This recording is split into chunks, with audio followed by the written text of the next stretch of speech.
Segundo Reis, capítulo 5, hoje nós estamos dando início a uma série de mensagens para esse mês de julho.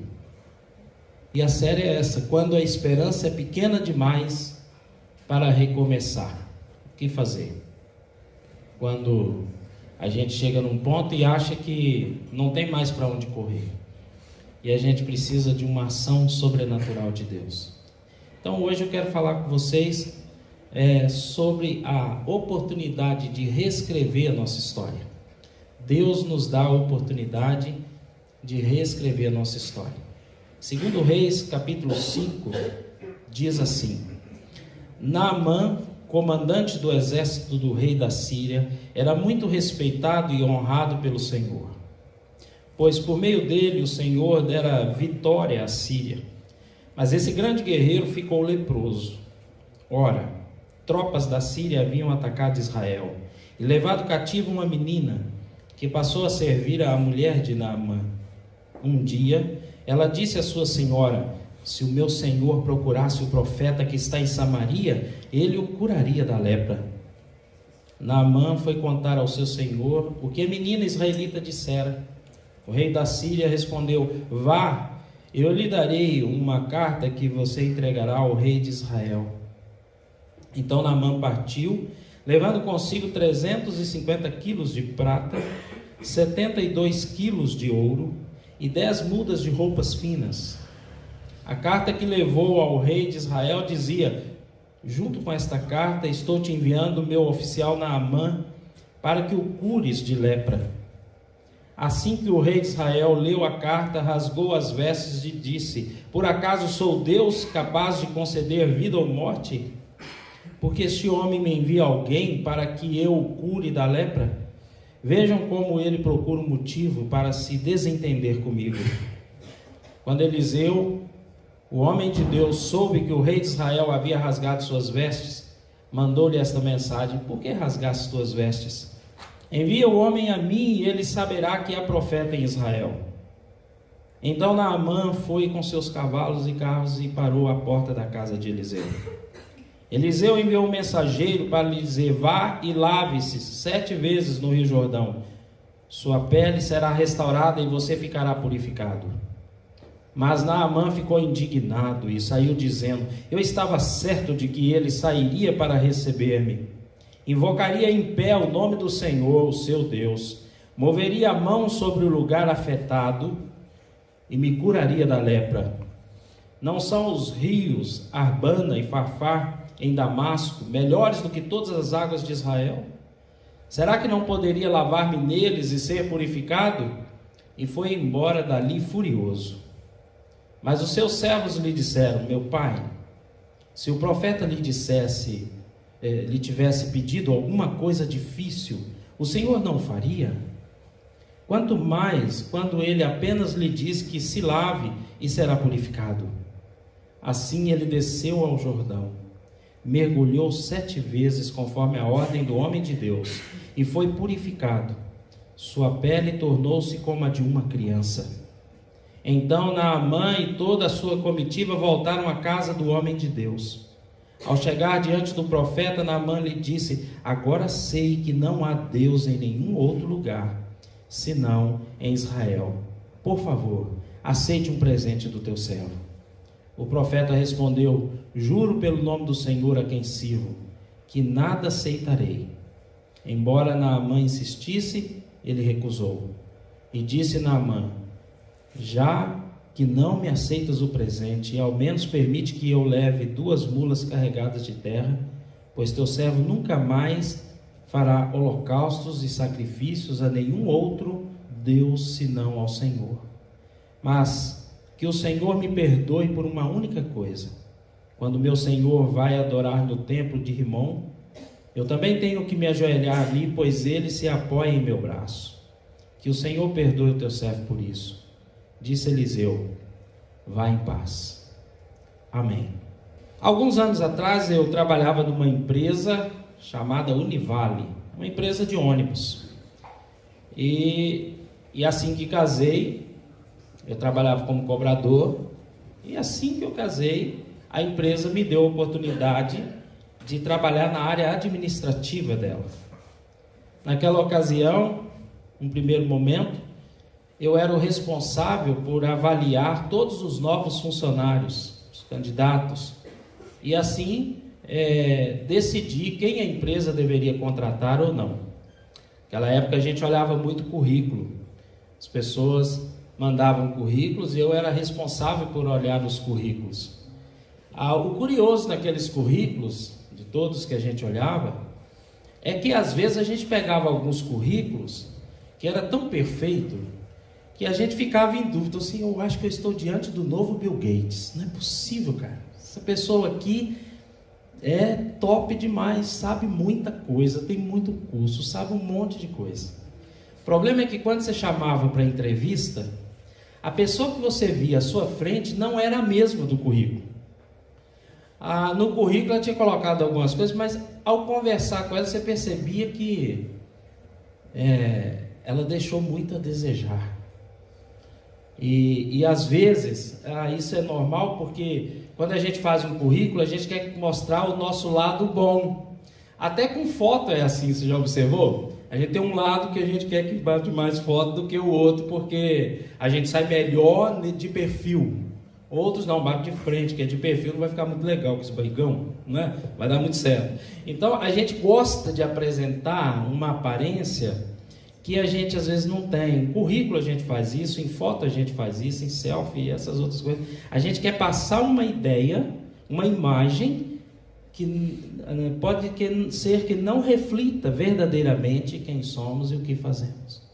E às vezes a gente esconde um detalhezinho que vai fazer toda a diferença na hora de mostrar quem verdadeiramente somos. Quando a gente olha para esse texto, nós encontramos um homem com um currículo invejável. A Bíblia diz aí que ele era alguém que era um homem muito próspero em tudo aquilo que fazia. Era um grande guerreiro. A sua fama em seu país era enorme. Por onde ele passava, as pessoas se curvavam em respeito a esse homem, porque a própria Bíblia diz que, apesar desse homem não temer a Deus, Deus deu vitórias ao seu país através desse homem.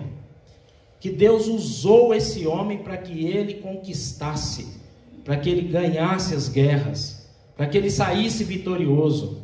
Naamã se tornou alguém muito admirado em toda a sua nação.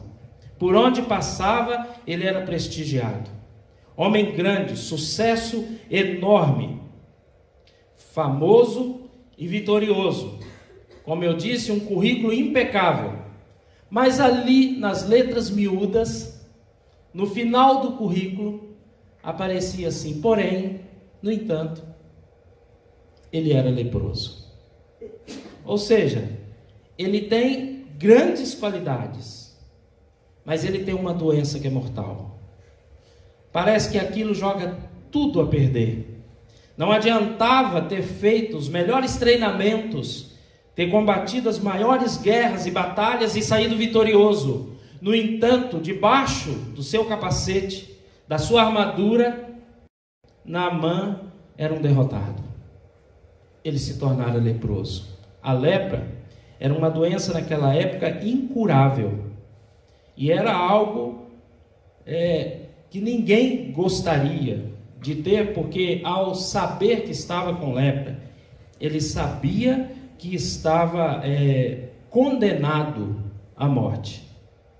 A lepra era um problema em que quando a pessoa, por exemplo, descobria que estava com lepra, ela ia até o sacerdote, aparecia uma mancha no corpo, ela ia até o sacerdote olhava aquela mancha e colocava essa pessoa em observação, numa quarentena, por 7 dias. Durante 7 dias ele ficava num lugar reservado. Depois de 7 dias ele se apresentava diante do sacerdote. E o sacerdote ia olhar a mancha e ver se ela tivesse aumentado, ou se ela tivesse aprofundado na pele, causando ferida. Ele iria deixar por mais 7 dias, para só depois desses segundos 7 dias, depois de 14 dias, ele então, ao observar de novo e ver que a mancha realmente aumentou, a ferida agora é visível, então ele o declararia imundo. Nessa condição, ele não poderia mais morar na cidade, ele teria que morar fora da cidade. Ele não poderia mais conviver com as pessoas, com seus amigos, nem com sua família, porque a lepra era contagiante. Então, se ele encostasse em alguém, essa pessoa poderia pegar a lepra. E como não tinha cura, a única solução seria expulsá-lo da cidade, expulsá-lo da família. Naamã, ele tem lepra, mas ele esconde a lepra debaixo da sua armadura de guerreiro, vitorioso, famoso. Todavia, é em casa é que todo mundo sabe que ele não é assim tão guerreiro, tão vitorioso, porque há algo que o consome. E às vezes eu fico pensando que, por mais que a gente não tenha que lidar com a lepra hoje, mas pode ser que a vida da gente seja marcada por algumas coisas que, como a lepra, tudo aquilo que a gente tem de positivo parece não pesar a nosso favor. Porque a gente pode ser um homem bem-sucedido, casado, com filhos, um bom emprego, uma situação boa, no entanto, carregar conosco algo que joga tudo isso por terra. Pode ser uma baixa autoestima, quando está tudo bem, mas eu sinto algo tão ruim, que eu não sei nem dizer o que é. Parece uma lepra que vai nos definhando. E se alguém olha para a gente e diz assim, mas por que você está desse jeito? Você tem tudo que alguém poderia desejar ter. Você é casado, é feliz, tem filhos, é cristão, mas no entanto, há uma tristeza que você não sabe de onde vem. É como se fosse uma lepra, que parece que tudo aquilo de bom parece não ter nenhum peso ao enfrentar uma tristeza que você sequer sabe de onde vem. Mas pode ser que a nossa lepra seja um desvio de conduta. Pode ser. Pode ser que seja um pecado que ninguém sabe. Só eu e Deus. E que aquele pecado me aprisiona, me tira alegria. E por mais que na minha vida pareça que está tudo perfeito, e que eu sou um guerreiro, vencedor, no entanto, me sinto derrotado quando estou só. Um pecado aguardado a 7 chaves, escondido, pode representar sim a minha lepra. Mas tem mais. Às vezes é um problema que a gente enfrenta e eu não quero sequer compartilhar com ninguém. O menor número de pessoas possível. Seja um problema familiar, seja um problema conjugal, ou mesmo um problema de saúde. Às vezes está tudo aparentemente bem. A minha vida é como um grande castelo, tudo maravilhoso, mas no meu íntimo eu sei que eu tenho uma doença, e que essa doença me faz pensar na possibilidade da morte. É a minha lepra. A aparência de que está tudo bem não significa que está tudo bem. Outras vezes a minha lepra é uma mágoa, em que a gente carrega no peito. E quando alguém fala, se eu estou magoado, eu sou firme em dizer, imagina. Mas no fundo da alma a gente sabe que aquilo nos incomoda. Basta ver a pessoa que nos feriu e o nosso semblante muda. Aparentemente está tudo bem na vida, mas aquela mágoa me faz sentir infeliz. Mas há aquele vazio de Deus também. Quando a gente já conquistou tudo, quando parece que está tudo bem, mas eu volto para casa, ao colocar a cabeça no travesseiro, eu sinto um vazio tão enorme, um vazio que só pode ser preenchido pelo Senhor, mas por algum motivo eu não me rendo a Ele, eu não permito que Ele participe, e eu continuo infeliz, tentando buscar felicidade em outras coisas, como num namoro, num casamento, buscando a felicidade num dinheiro, no consumo de uma droga lícita ou ilícita, mas eu busco satisfazer aquele vazio de alguma maneira, para só descobrir que depois de satisfeito eu continuo vazio. A minha lepra está ali, e eu tenho que encarar ela todo dia. Assim, talvez como Naamã, a gente possa ter bastante pessoas aqui lutando com a sua lepra. Talvez não com esse nome, mas com outros nomes. No currículo de Naamã está lá: Naamã, comandante do exército do rei da Síria, muito respeitado e honrado pelo seu senhor, pelo seu rei. Imagina, tinha muita credibilidade diante do seu rei, pois por meio dele o Senhor Deus dera vitória à Síria. Deus abençoava a vida desse homem, mas esse grande guerreiro ficou leproso. Grande currículo, mas não conseguia ter alegria e a verdadeira felicidade de forma plena. Mas, como as coisas de Deus, a nossa história pode mudar. Basta uma palavra. Dentre aquelas guerras que Naamã travou, ele travou uma guerra contra Israel e venceu. E nessa guerra ele leva uma menina, ele tira essa menina do seio da sua família, do meio do seu ciclo social, da sua escola, dos seus amigos, e leva ela para servir como escrava da sua esposa. Era apenas uma menina. Talvez o que seria motivo de gerar muita mágoa no coração dessa menina. No entanto, a gente encontra uma menina que a gente não sabe sequer o nome. Essa menina com a sua história marcada negativamente pelo próprio Naamã, é alguém que, por mais que sofra com toda a situação e com todo o sofrimento que esse comandante do exército se impôs sobre ela, no entanto, ela não dá espaço para mágoa, para ressentimento, mas ela tem um coração cheio de Deus. É apenas uma menina. E na sua época, mulheres já não tinha nome, não tinha mérito, honra.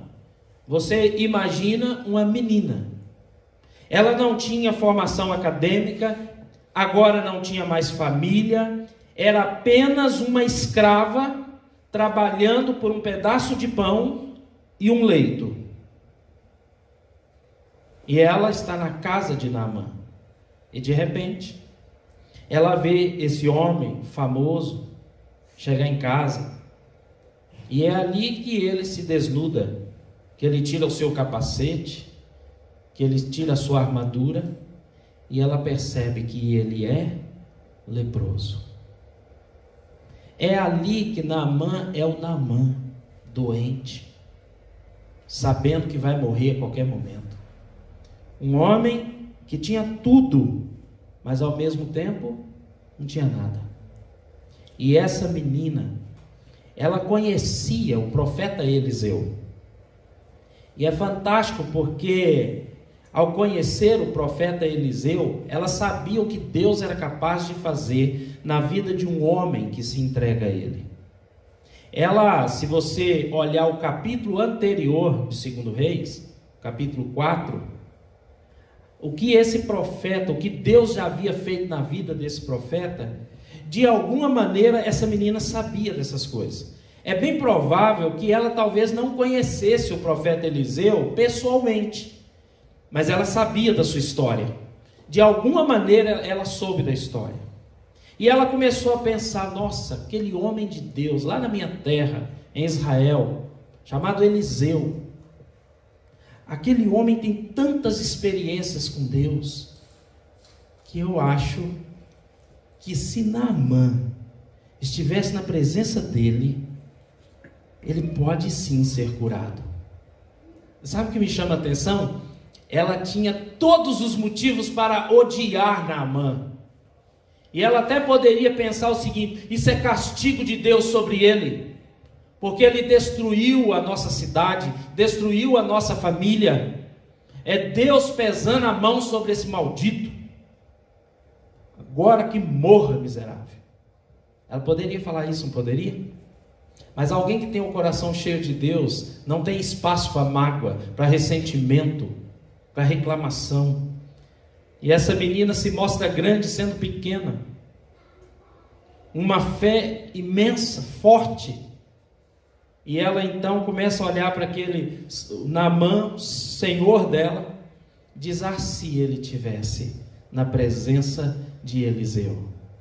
E aí talvez ela pensa, Eliseu, as lembranças do que Deus fez na vida de Eliseu, era algo que toda vez que ela pensava, mais fortalecia a fé dela, porque ela fica pensando assim, Eliseu foi alguém que orou para uma viúva, e Deus fez multiplicar o azeite e a farinha, para que ela pudesse pagar as suas dívidas, e suprir a sua casa. Esse homem orou, e Deus o fez multiplicar. É Eliseu, que diante do filho de uma mulher, que tinha apenas um filho, e esse filho morre, Eliseu é um homem de Deus, que quando ele fala com Deus, Deus volta a dar a vida ao menino falecido.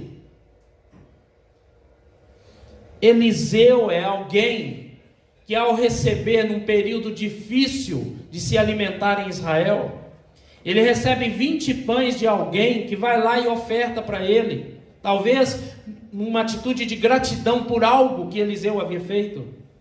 E antes de comer e saciar sua fome, ele diz assim ao seu servo, sirva a esses 100 homens que aqui estão, para que eles comam à vontade. E o servo olha para ele e fala assim, mas onde que com 20 pães você alimenta 100 homens? É impossível.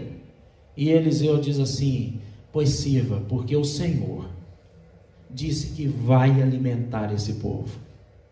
E aquele servo começa a distribuir os pães, e há uma multiplicação de pães, de tal forma que 100 homens comem os pães, e sobram pães. Experiências assim faz essa menina acreditar que Deus é capaz de fazer coisas tremendas, de reescrever histórias, de mudar a nossa sorte, de arrancar a nossa lepra, de fazer a vida valer a pena, de poder olhar e tirar aquilo que nos tira a paz. Deus é capaz de mudar a história. E ela então, com essa fé fortalecida, ela cria coragem de ir até a mulher de Naamã, porque naquele período, mulher não poderia dirigir a palavra a homem, a não ser que fosse o próprio marido. E ela humildemente procura aquela mulher. Sabe o que eu quero dizer para você, querido? As experiências contadas a respeito de Eliseu fez com que essa menina acreditasse que Deus era capaz de fazer grandes coisas na vida de Naamã. Conte aos outros o que Deus tem feito na sua vida, porque a sua história pode chegar ao ouvido de alguém que está carente de Deus. E às vezes seja essa a única palavra que ele precisa ouvir. Deus atende às orações. Eliseu não está mais aqui, mas o nosso Deus é o mesmo ontem, hoje e será para todo sempre. Ele continua mudando e tocando nas nossas vidas, fazendo histórias. Conte para as pessoas o que Deus tem feito na sua vida, porque isso fortalece a fé das pessoas. Elas começam a acreditar, porque elas veem ao vivo e a cores que Deus é capaz e faz coisas maravilhosas. Quando a gente conta experiências que a gente tem com Deus, isso desperta a fé em muita gente, fortalece muita gente. Então não deixe de contar. Aquilo que Deus fez na sua vida precisa ser contado, recontado. Isso precisa alcançar ouvidos e mais ouvidos, porque através das histórias que Deus escreve na vida da gente, desperta a fé na vida de outras pessoas. Amém? Glória a Deus por isso. Deus faz e continua fazendo. O que Deus fez na vida de Eliseu chegou aos ouvidos daquela menina, e ela procura aquela mulher com uma palavra cheia de esperança. E ela chega e diz assim: ah, tomara, diz a versão atualizada, tomara, quem dera. Expressa o desejo íntimo de um coração. Não há mágoa nele. Há um coração cheio do amor de Deus, que se expressa numa palavra, num desejo de dizer assim: como eu desejo, como seria ótimo se Naamã estivesse diante do homem de Deus, Eliseu, que está em Israel. Ele seria curado da sua lepra. Ela sente a dor do Naamã. Ela se compadece dele. Diz: esse homem só me fez mal. Mas o coração dela não tem retribuir o mal com o mal. Ela quer retribuir o mal com o bem. Diz: quem dera ele me desse ouvido e atendesse o que eu estou dizendo, e ele se comparecesse diante de Eliseu, do homem de Deus que está em Israel. Então, a mulher,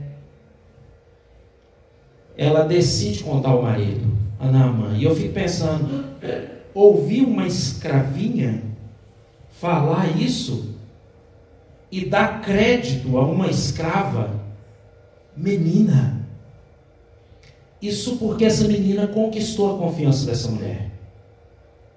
Porque senão ela não teria passado para o marido. Mas aquela menina que nós sequer sabemos o nome, ela conquistou muito mais que isso. Porque, pense comigo, ela conquista a confiança da mulher de Naamã. E quando a mulher de Naamã vai e conta para ele, ela conquista a confiança de Naamã, que ele poderia ter dito para a mulher: você está louca? Vem uma escrava aí, essa menina aí está querendo me arrumar confusão, porque eu tirei ela da família dela. Mas ele tem motivos para acreditar que o que aquela menina está dizendo, ela está falando do coração. Ela é uma menina boa, ela não tem maldade. O tempo mostrou que aquela menina era uma menina de Deus, cheia de confiança. Então ele acredita tanto que sabe o que ele faz? Ele vai diante do seu rei e diz assim: olha, tem uma menina lá em casa que eu trouxe de Israel. Ela é minha escrava, escrava da minha esposa. E ela disse que lá em Israel tem homem de Deus. Ela disse que diante do homem de Deus, o que ele fala acontece. Que Deus age através da vida dele. E talvez o rei pergunte: mas você está acreditando numa menina? Ele falou: nela eu acredito. Essa menina tem dado provas incontestáveis de que o que ela fala é verdade. A palavra na boca dela é a verdade. Ela não mente. Ela é uma menina cheia de amor de Deus. E aí, o rei então diz: tudo bem, então eu acredito. A menina conquistou a confiança da mulher, a confiança de Naamã e a confiança do rei da Síria. E ele escreve cartas e diz a Naamã: vai até Israel em busca desse homem. Vá. E Naamã pega essa carta e vai em busca daquele homem que a menina havia dito. É interessante porque quando Naamã chega em Israel, ele vai ao palácio falar com o rei de Israel. E ele diz assim para o rei: olha, eu soube que aqui tem um homem de Deus, e que se ele pedir a Deus, ele pode me curar da lepra. Você já observou a reação do rei de Israel? Nós estamos falando de Israel.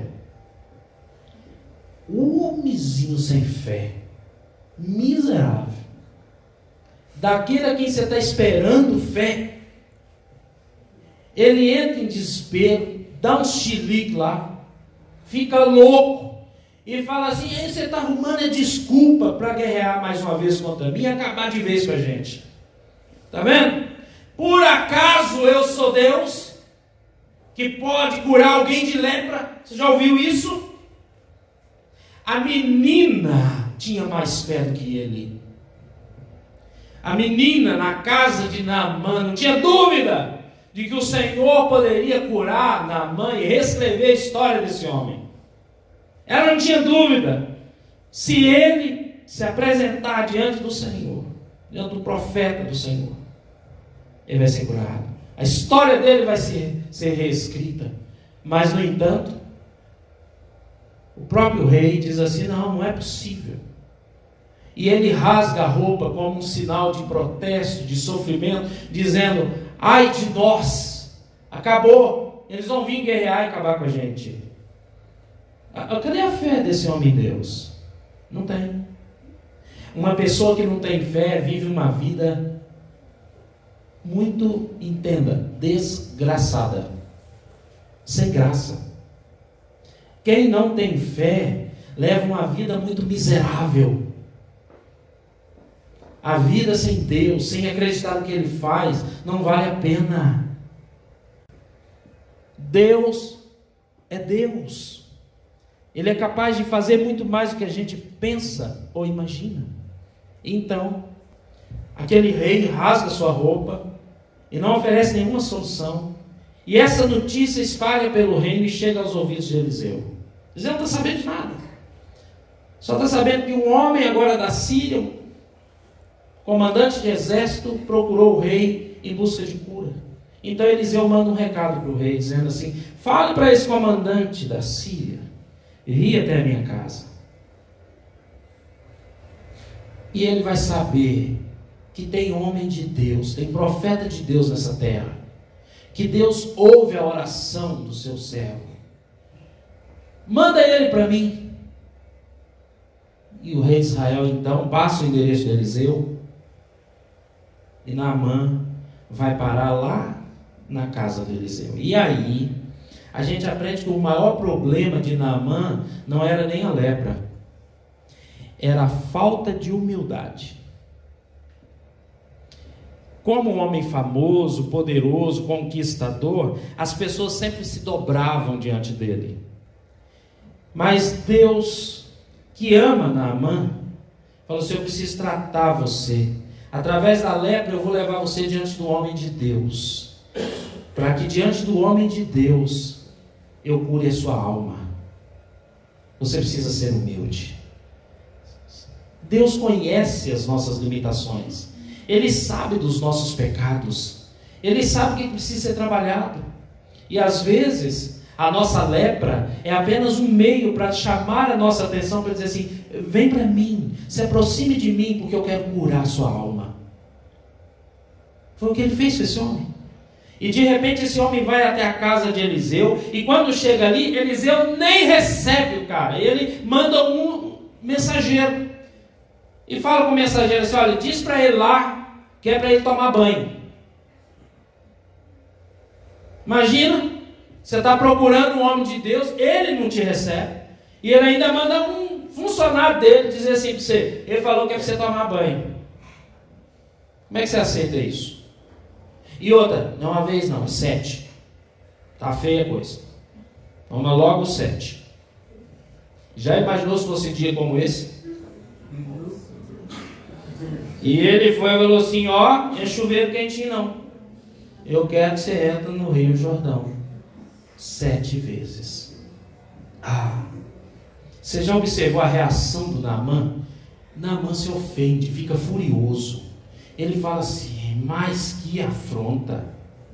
Eu, um homem importante desse, eu pensava que ele viria até mim, se colocaria de pé e clamaria ao Deus de Israel, e depois moveria a mão sobre a minha lepra e me curaria.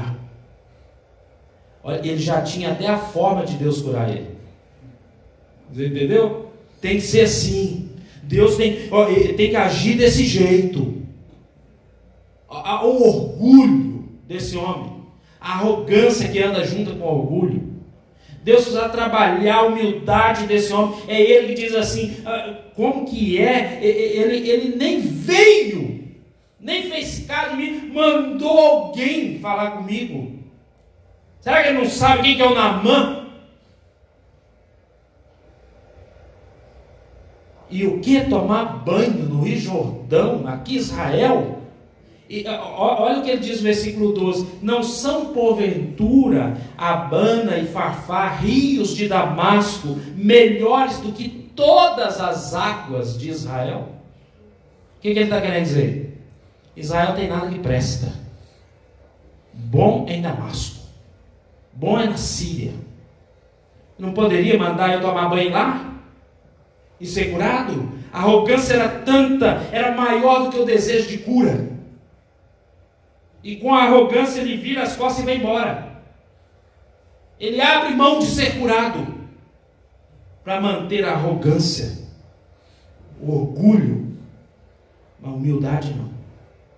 Então os seus servos, e aí é bom a gente estar cercado de bons amigos, né? De gente de Deus que fala com a gente coisas que a gente precisa ouvir. Os servos dizem assim para ele: rapaz, pensa direitinho. Se ele tivesse pedido você outras coisas muito mais difíceis, você não faria para ser curado? Ele pediu você só para mergulhar 7 vezes no Rio Jordão, por que não? E aí só dessa forma é que Deus começa a trabalhar o coração desse homem. E ele, tudo bem, vai. Você já imaginou como que ele tem que mergulhar e tem que tirar a sua roupa de soldado? Ele tem que expor a sua lepra diante dos seus soldados de forma vergonhosa. E aí a Bíblia diz assim: então ele desceu ao Rio Jordão. Quando a Bíblia fala ele desceu, essa palavra tem muito mais peso do que se imagina a princípio. Ele não desceu só ao rio, ele desceu do seu posto de alguém invencível, de alguém que era perfeito. Mas ele agora desce. E eu fico pensando, por que Deus mandou esse cara descer no rio 7 vezes? É porque Deus sabia que isso era um processo. Ele precisaria aprender a ser humilde. A primeira vez que ele desce, talvez ele desce com toda arrogância. Imagina, descer no rio, desce. Talvez desça reclamando. E ele vai lá e mergulha e sai e entra a segunda vez. E ele continua reclamando e vai a terceira. E ele começa então a ficar mais sossegado. E a arrogância vai caindo também. Ele desce e mergulha, desce e mergulha. E na 7ª vez que ele faz isso, sai do rio um outro homem com uma nova história. Porque quando Deus faz as coisas na vida da gente, Deus faz perfeito. Observa o que o texto diz, que quando Naamã sai pela 7ª vez, a sua pele é como uma pele de criança. Deus restaura a saúde desse homem por completo, porque agora ele é humilde o suficiente para voltar ao servo de Deus e dizer assim: eu agora quero servir esse Deus. Aceite a oferta que eu trouxe como gratidão. Queridos, ele tinha levado 350 quilos de prata, ele levou 72 quilos de ouro, ele levou 10 vestes finas, caríssimas, como retribuição. E agora Naamã tem que ser confrontado por Eliseu dizendo assim: Deus não faz nada pensando em ganhar. O único bem que Deus deseja é que você se dê bem, que você seja curado, que você se relacione com Ele, e que na sua nova história, que você agora o sirva. E ele diz assim: então eu preciso pedir perdão e a sua compreensão, porque o meu rei, ele serve outro Deus, ele se prostra diante de outro Deus, e eu tenho que ficar ali apoiando ele. Mas eu servirei ao Deus de Israel. E aí o homem de Deus diz assim: então vá em paz, comece a reescrever uma nova história, porque Deus tratou do que precisava da alma desse homem, de se tornar alguém humilde, ser alguém tratável, alguém que respeitasse as pessoas. Sabe, que às vezes eu penso que Deus pode nos conceder a lepra diante daquilo que eu já contei.